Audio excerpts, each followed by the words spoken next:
Hello beautiful people around the web, this is SnickersHD and today I bring you a video about the top tier scout loadout and my favorite loadouts, but the main part will take the top tier scout loadout.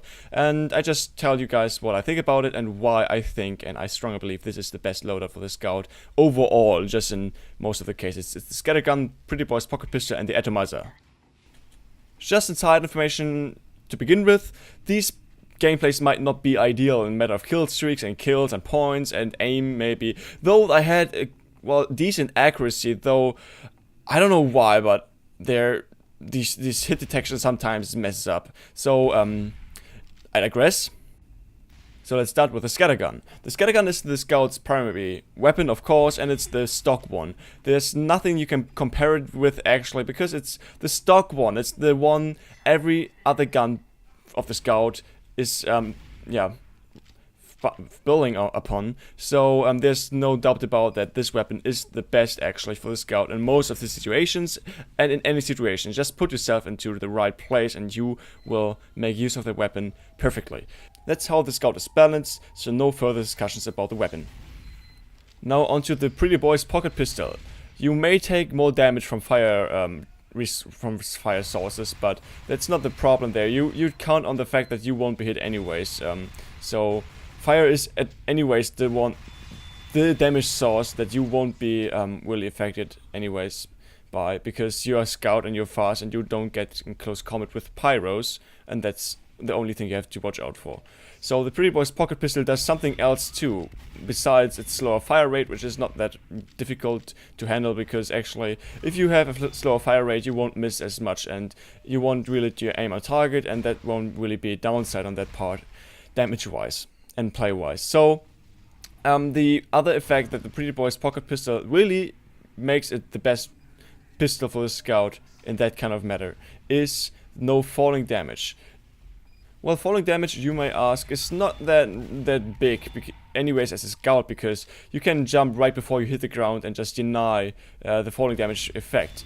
But there are situations where falling damage really can hurt you, and you won't really need to double jump, or you double jumped and then you're going to die by falling damage. You can deny that effect by just not taking any falling damage and just straight up dropping from above. And that's really an upside, which yeah, it just saves time. Sometimes it saves difficulties just thinking about where you have to jump and when you have to jump. You just don't think about these kind of things and you're good to go. That's why the pistol is the best for this loadout.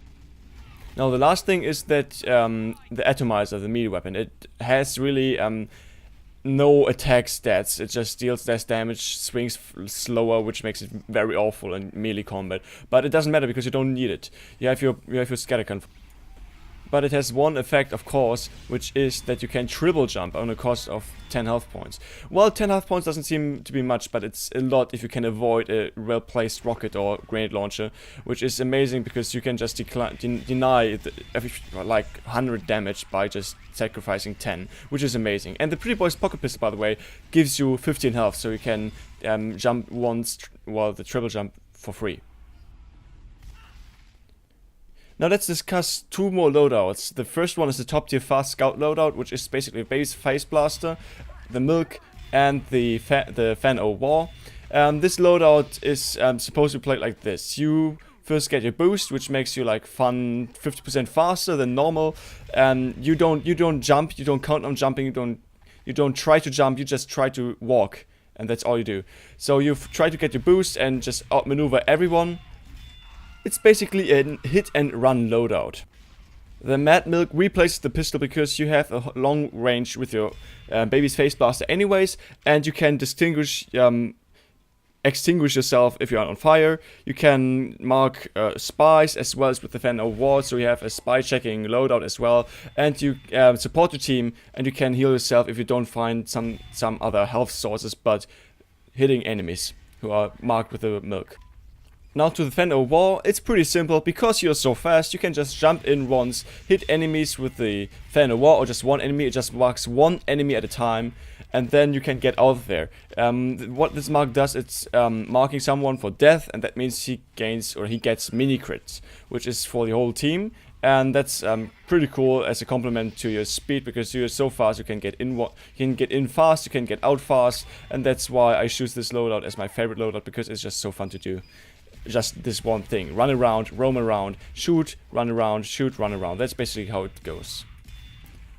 The last loadout I can recommend is the same one as before. Just replace the baby's face blaster with the stock scattergun. It's the reasons for the Mad Milk and the fan are the same, because you're still fast and you're still agile. The only other thing you have to mention, that you just mentally think about, is that you can jump.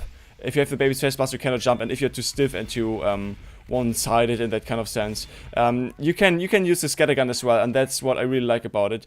I'm not the pistol fan as a scout, because you're so close range anyways that you don't really need to worry about any pistol stuff. So basically, just replace the scattergun with a face blaster, and you should be good to go if you want to still be agile.